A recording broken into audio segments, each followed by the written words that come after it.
Engineering చేసి విదేశాల్లో హ్యాపీగా మంచి పారిశ్రామిక అభివృద్ధి చేసుకుంటూ వ్యాపారాలు చేసుకుంటూ డబ్బు సంపాదించుకుంటూ కుటుంబంతో బాగా ఉన్న వ్యక్తి ఎందుకు రాజకీయాల్లోకి రావడం అనేది జరిగింది? ఇది ఎందుకంటే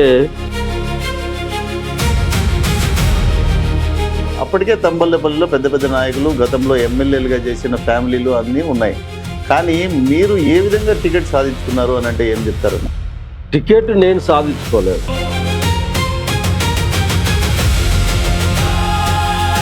సరే, రాజకీయాల్లోకి రావాలనుకున్నారు, టికెట్ కూడా అదృష్టవశాత్తు వచ్చింది. చంద్రబాబు నాయుడు గారిని మీరు ఇంప్రెస్ చేశారు, టికెట్ తెచ్చుకున్నారు. తెచ్చుకున్న తర్వాత ఈ కేడర్ తోటి ఏ విధమైన చర్చలు కానీ ఏ విధంగా పని చేయడం మొదలుపెట్టారు మీరు తంబల్లపల్లి తెలుగుదేశం పార్టీ కేడర్తో? ఆ రోజు వాళ్ళకు ఎవరైతే అధినాయకుల్ని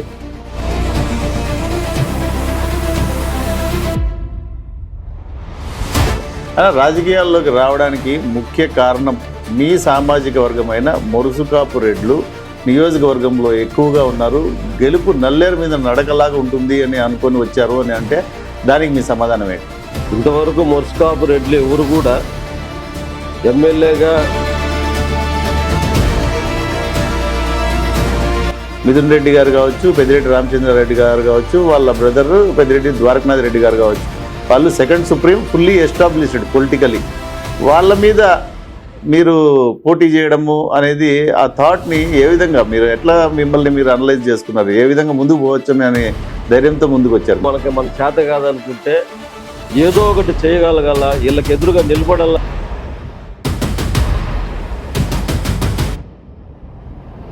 కిరణ్ కుమార్ రెడ్డి గారు స్టేజ్ మీద ఉన్నప్పుడు ఆయన ఆర్గనైజ్ చేసిన మీటింగ్లలో మీకు ప్రసంగించడానికి మైక్ కూడా ఇవ్వకపోయేవాళ్ళు అని అంటారు, అది నిజమేనా? మేబీ అది ఆయనకు నచ్చలేదేమో. గ్రామాధ్యక్షులకి 7 మండలాధ్యక్షులకి 5,000 రూపాయలు 50,000 రూపాయలు చొప్పున వాళ్ళ ఖర్చులకి ఇవ్వమని చెప్పి పార్టీ ఆదేశించినా కూడా మీరు ఇవ్వలేదు అని అంటారు, అది ఎంతవరకు నిజమో? అబ్జర్వర్ని పెట్టుకుని తెలుగుదేశం పార్టీ అంటే ప్రాణంగా ప్రేమించే వాళ్ళు ఉన్నారు, వాళ్ళకి అభ్యర్థి ఎవరు ప్రకటించినా మేము చేస్తామనే వాళ్ళు ఉన్నారు. వాళ్ళందరినీ ఎందుకు కలుపుకోలేకపోయినారు? ఈరోజు మీరు సవాలు పడుతుంటారు. తెలుగుదేశం పార్టీ గెలిచినప్పుడు కానీ ఓడిన నాయకులు కానీ ఏ ఒక్కరికి.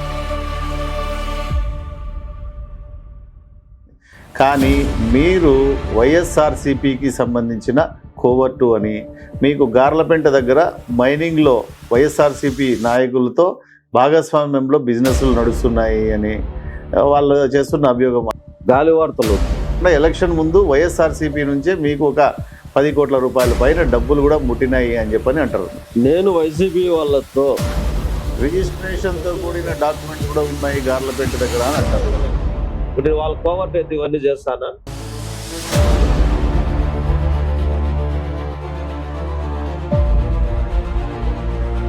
సోషల్ మీడియాలో ఫోటోలు ఏవైతే సర్క్యులేట్ అవుతున్నాయో వాటి మీద ఏమంటారు మరి? ఎమ్మెల్యే మినిస్టర్ ఉన్నప్పుడు ఏదైనా ఉన్నప్పుడు పోయింటాము, ఏదైనా ఒక ఫోటో తీసుకుంటాం, దానికే చేసినారు.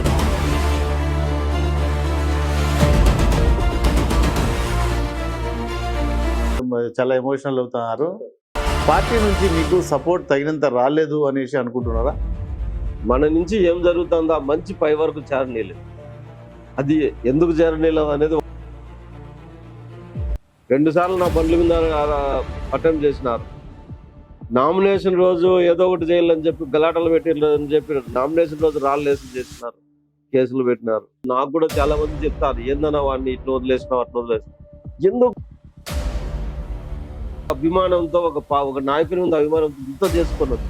కానీ ఈరోజు కోవట్ అంటారే, లేదు నాకు వాళ్ళకు తెలుసు లేవాది 1 రూపాయి జరిగినా కూడా నా 200 కోట్ల ఆస్తి రాసిస్తా. ఎవరు ఉండొచ్చు అంత దమ్ము ఉండేవాడు నిజంగా ఏదైనా చేసినట్టు చెప్పని చెప్పి. ఇది బంపర్ ఆఫర్. ఎవరైనా సరే అన్నను కోవట్ అని చెప్పని నిరూపించగలిగితే వాళ్ళ లైఫ్ సెటిల్డ్. సో భవిష్యత్తులో మీరు మళ్ళీ తెలుగుదేశం పార్టీలో కొనసాగుతారు అనే నమ్మకం అయితే మీకుందా?